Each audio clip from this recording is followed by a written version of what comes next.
Ladies and gentlemen, seekers of light and secret knowledge wherever you may be, you are listening to Points of Light Radio, the podcast dedicated to taking you past the apron and behind the closed doors of lodges everywhere.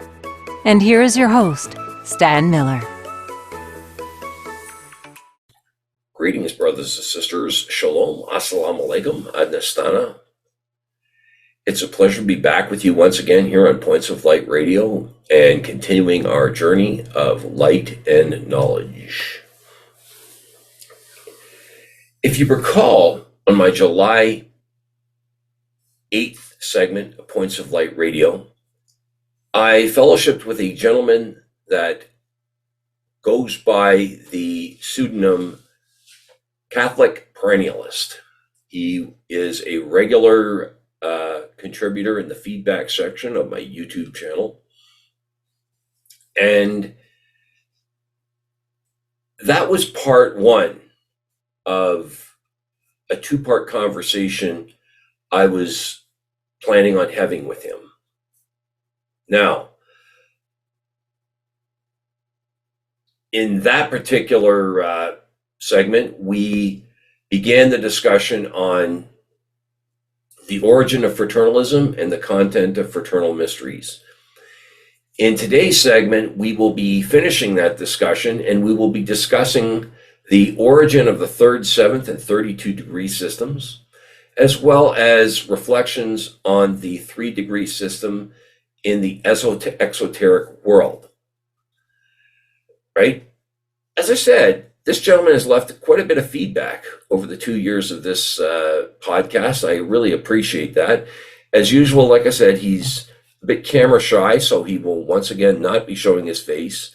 But I enjoyed that last conversation I had with him. I can't wait to finish this conversation. I really can't. So let's go talk with our new friend, the Catholic Perennialist. But as I always ask you, are you still thirsty for knowledge? Are you still searching for the light? Then you just trim your lamp and follow me, because this is going to get deep. Catholic Perennialist, welcome to back to Points of Light Radio, actually. Mm-hmm.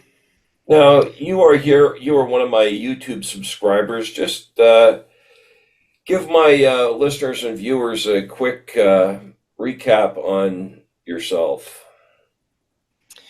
Well, I study religion and I study fraternalism and delve into the esoteric. And what I've discovered is that much that we see in the world from day to day is reflected in the deeper aspects of fraternalism and also in religion, the more esoteric aspects of it. So you could say my credentials are that I have a degree in the classics. I can read Latin. I've studied much of the Bible, and I am a Freemason and have some firsthand experience in the material. Yeah, and absolutely, you are absolutely right when you talk about that. Much of what we see today, even a lot of our lingo has been permeated, shall we say, by fraternal, the way they talk, like prime example, on the level and things like that, a square deal, that all reflects on, shall we say, even Masonic, the lingo of the Masonic Lodge. That's correct. Yeah. So a lot of our language absolutely reflects fraternalism. And there was a time in America that 1 out of every 10 men was a Mason. Wow. And so it's impossible that some of that language would not creep in. And the Bible, which sits on the altar of the lodge, is the King James Bible. Much of that language has crept into English, and much of that you could say is esoteric, depending on how you look at it. Oh yeah. But people use biblical language all the time, not even realizing it. Exactly. Now, you're here to discuss, this is a part 2 of our discussion on the origins and evolution of fraternalisms and its rituals and degrees. So, you wanted to talk tonight about the origin of the third, seventh, and 32nd degree systems. So why don't you get Yes. into that? Go ahead. Go ahead. The so essentially, you find 3 degree systems are ubiquitous. Practically every fraternal system has as its core the 3 degree system. You do find 7 degree systems going back as far as Mithraism. Okay. And if you take, say, the Royal Arch, its original 4 degrees added to the 3 degrees of the Blue Lodge would create a 7 degree system. And this is borne out in, let's say, Duncan's ritual monitor has 7 degrees. The And, 32 degree sorry, system seems seven is very biblical. That's a very biblical number, isn't it? correct. And going back even beyond the Bible, 7 is made holy by the fact that when the ancients looked up in the sky at night, there were 7 moving bodies. Oh, okay. So if you take the 5 planets that could be seen with the naked eye, plus the sun and the moon, that made up the 7 days of the week. Okay. So that's where 7 becomes extremely sanctified, I would say. And these 7 were associated with the gods. And I'm going to get into more of that because I don't want to touch on that too quickly. A lot of that will be touched upon when we talk about the temple, because much of the Blue Lodge and its rituals are built on the temple. And as a Mason, I can't go into great detail about that, but I can speak in generalities. So we will get to the number 7 and how that relates to the Blue Lodge and the temple. But beyond the 3 and the 7, there's also a 32 degree system in the Scottish Rite. And what's interesting about the Scottish Rite is that it wasn't really Scottish; it was actually French. But the French adopted it from one Scotsman who went to France, and so in France we call it the Écossais system, and that's their word for Scottish. But the Scottish system is based on the 32 degrees, and Pike elaborated on the content of those degrees, but the number really comes from the Kabbalah. Oh, okay. So if you take the 10 Sephiro, those are the 10 spheres of the Kabbalah, and what those are essentially emanations of God. So God in this system is utterly transcendent, but you perceive him through his emanations. So there's 10 emanations and then 22 paths between those emanations. And so you come up with 32 possible items within that esoteric list. And so this 32 degree system matches the Kabbalah with a secret 33rd, which is the secret Sephiro called Da'at or Dath, depending on how you pronounce it, D-A-A-T or D-A-A-T-H. So there is that secret and hidden 33rd degree. But the 3 degrees come from essentially the binary of the sun and moon, who give birth to a sun which is variously considered either the Earth or Mercury. Oh, Depending on your system. Because between the pillars sits either the Hermetic figure, or in the Kabbalistic system, at the very bottom, in between the pillars, would be Malkuth, which is Hebrew for earth or kingdom. And so it's either this binary which produces the earth, or this binary between which is positioned the Hermetic figure, which is Mercury. So those are your 3 your 3 degrees, and there's a lot more to that. We'll get into that in a minute. We've already covered the 7 planets as being the foundation for the 7 degree system. And if you look at the names of the days of the week, typically they're named after the gods, whether it's the German gods or the Roman gods. They're named after the gods, and those become very holy. This is true even in Judaism, which is purportedly monotheistic. But if you look at the candelabra, in the temple, it had 7 branches. Okay. And during the reign of Josiah, during the reforms of Josiah, he casts out many, you could say, cultic items that were built for the purpose of worshiping the host of heaven. So originally, the Hebrew religion was an astrological religion. They did worship the host of heaven. They did homage to the sun, moon, and stars. And even one of the original names of God was the Lord Yahweh Sabaoth. Now, Sabaoth means the Lord of hosts, and the hosts were regarded as those starry host of heaven. So Judaism is not foreign to astrological terminology and even astrological adoration. Okay. You find also with the 32-degree system, you find reflections in the compass. So if you've ever done any land navigation or dealt with a compass, the compass has 32 degrees, which move around a circle. The circumference of that circle is 32 degrees. You also have 32 degrees, or rather 32 vertebrae in the back, the spine. Oh. So you could say climbing from, you could say the more bestial elements of man, his loins, climbing up to the mind, the highest element of man, would require 32 steps if you count the vertebrae. And then the Fahrenheit system, between 0 and the freezing temperature of water, you find 32 degrees.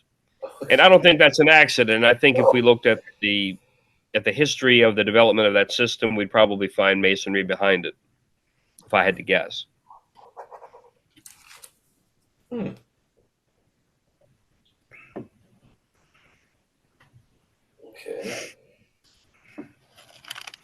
So, now you wanted to do reflections of the 3-degree system in the exoteric world. Yes, absolutely. 3-degree systems, exoterically understood. We encounter this all the time. Many things are divided into threes. For instance, water occurs in liquid, solid, and gaseous form. Even the day is divided up between morning, noon, and night. That's right. Yeah. A man's age is divided between youth, maturity, and senility. And so everything seems to be fairly easily divided into threes. And you can dive even into the most fundamental elements of matter and say that the base form of matter is the atom, which is made up of 3 components: the electron, the neutron, and the proton. Also, the Trinity, which is you could say the bedrock of Christian theology, is made up of the Father, the Son, and the Holy Spirit. And so everything that we regard as essential and foundational tends to be divided into threes. And more esoterically, if I can touch on that briefly, if you look on the Kabbalistic tree of life, regarding only the middle pillar, if you start at Malkuth, and Malkuth is at the very bottom of that middle pillar, it's where we are held to reside. Malkuth is the earth. It's God's kingdom. It's literally what it's called, is kingdom in Hebrew. If you go up from there, you go to the moon, which is Yesod. And so everything between Malkuth and Yesod is the sublunary creation. And then from Yesod, you go north from there and you wind up at Tiphareth. And Tiphareth is the Christ, or the Son. And that's right between the pillars. And it actually divides the tree of life north, south, east, and west. It's dead center. That is the highest degree of initiation that you can receive in any of the standard religions. That the highest you can get is union with the Christ. And there are many Christ in various religions, but the one that we're most familiar with is in Christianity. Union with Christ through the Eucharist, let's say, is the highest form of initiation you can receive in the Catholic Church. And so the 3 degrees really meet their culmination in union with the Christ. And that's reflected perfectly in the Kabbalistic system as well, which is why when Kabbalism became public public knowledge in the High Middle Ages on into the Renaissance. Many Christians became Kabbalists for this reason. And it really did give birth to the fraternal system, because you can see undergirding the fraternal degree system is Kabbalism, essentially. Okay. Wow. Now Go ahead. Go ahead. I touched on religion briefly. Christianity, like I said, is easily divided up into threes. Not just its deity, divided up into Father, Son, and Spirit, but if you look at its clergy, so amongst the Catholic clergy, there is the priest, there's the bishop, and there's the pope. So you have a tripartite system when it comes to Catholic clergy. And then for the layperson, you have this tripartite system with the sacraments. Every person will experience baptism, First Communion, and then confirmation. And so even for the layperson who will never be clergy, you climb through this 3-degree system and reach the culmination in confirmation. And so that's your, you could say, 3rd degree. If you've ever stepped foot in a lodge, but if you've been confirmed, you have, in a way, been through the 3-degree system. Now, you say there's examples in the Jewish temple as well, then when it comes to 3-degree system. Correct, yes. So within the temple clergy, the tribe of the Levites provided the Israelites with all of their clergy. But not every Levite was a priest, and not every priest was a high priest. So you could be a Levite, and perhaps your only job was to carry the furniture of the temple. That did not allow you to consecrate the showbread. That did not allow you to offer any sacrifice. It didn't permit you to go into the sanctuary, but you got to handle the nuts and bolts of the temple. Yeah, but if you were a priest, and to be a priest, you would have had to have descended directly from Aaron. To be a priest, then you could possibly, if it was your time to serve, offer up sacrifices, perform certain duties within the sanctuary. But only the high priest could go behind the curtain into the Holy of Holies. And so what you have in the Israelite clergy is this tripartite system of Levite, priest, and high priest. Just like in Catholicism, there's priest, bishop, and pope. And that's just considering the clergy. If you consider the building of the temple itself, there was the outer court. That's right. That's what I'm saying. Which anybody could go to the outer court. Even the Gentiles could visit the outer court. But to go into the sanctuary required a great deal more holiness. And then there was Holy of Holies, wasn't it? Oh, well, if you get all the way into the very interior of the temple behind the curtain, you would then enter the Holy of Holies. And so by degrees, it goes outer court, sanctuary, Holy of Holies. That's your 3-degree system. Wow. And as you get closer and closer, you go further and further into this temple, and by means of sanctification, you would get closer and closer to God. But very few would ever make it past the curtain. Very few ever became high priest.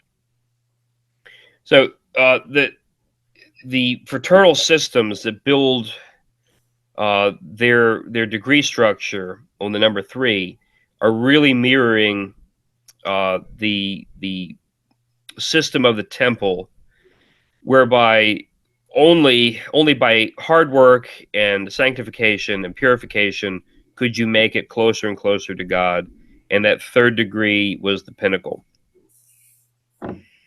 Well, now you've been in the Freemasons, and I'm in some more esoteric lodges too. Do any of our degrees, shall we say, mimic that purification rituals and so on? Do any of them, does any of that resemble that?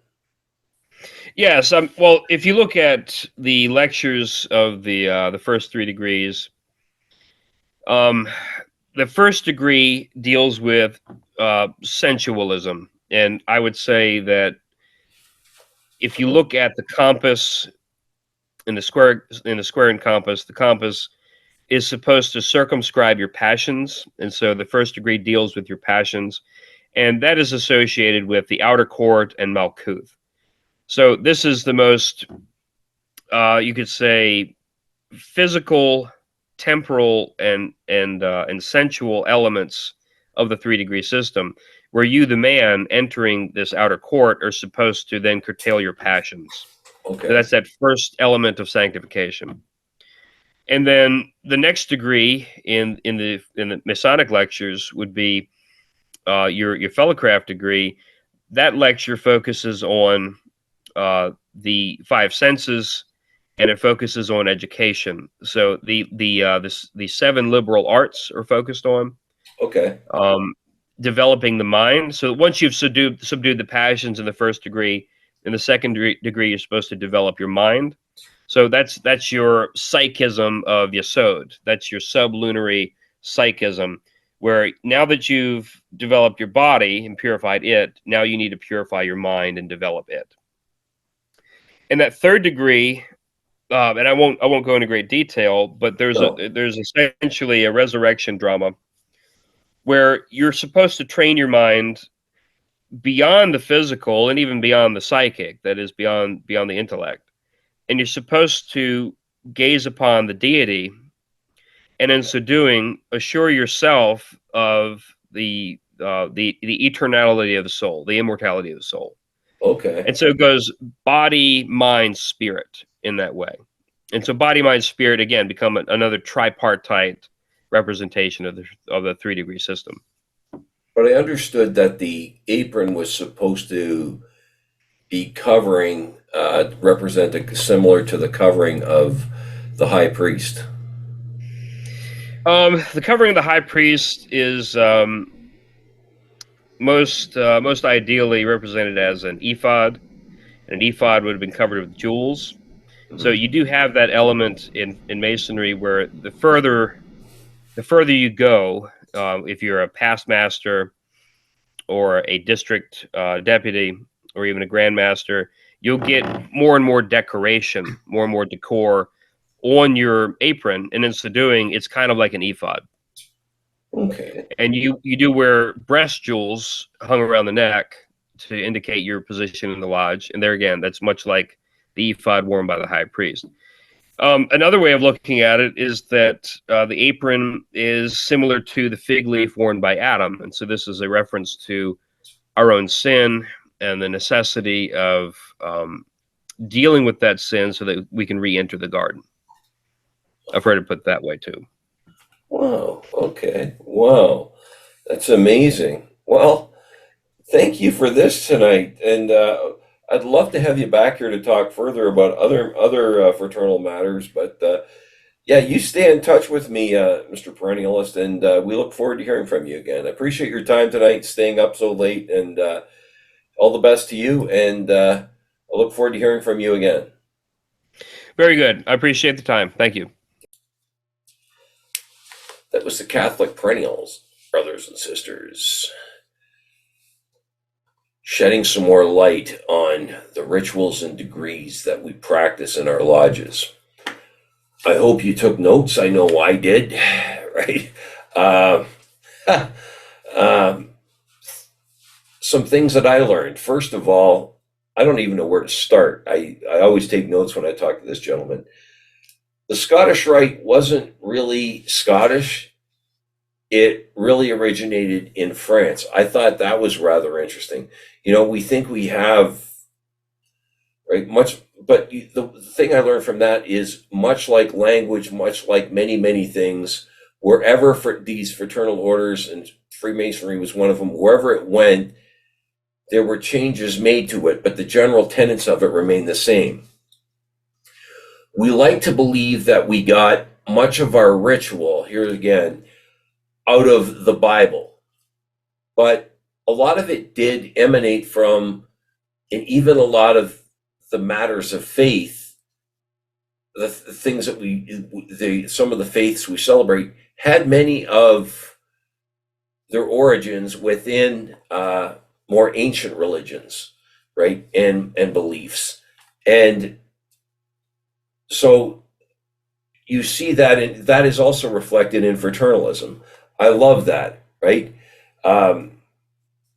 There was just so much there within within this conversation. So I'm not really going to give you a whole lot of my opinion, but I do want yours. I do want a discussion. I do want us to have a discussion on this one. Okay, let's have a discussion on it. Like I said, the feedback section in this particular segment is wide open, right? And I'm just going to leave it there. So, but before I go, as usual, I want to remind you that this podcast is available on both YouTube and Spreaker. Please share, like, and subscribe when viewing Points of Light Radio on YouTube. And let's have that discussion in the comment section of this particular segment. Let's have it down there. You can see it down below. And let's have that conversation. You can follow Points of Light Radio on my Facebook page at facebook.com/Points of Light Radio. There again, leave some feedback there as well on the Facebook page. My Twitter handle is at PO Light Radio. Feel free to reach out to me on there as well. You can see the link to my Spotify channel as well as my Points of Light Radio store. Brothers and sisters, it's always a pleasure. But until we meet again,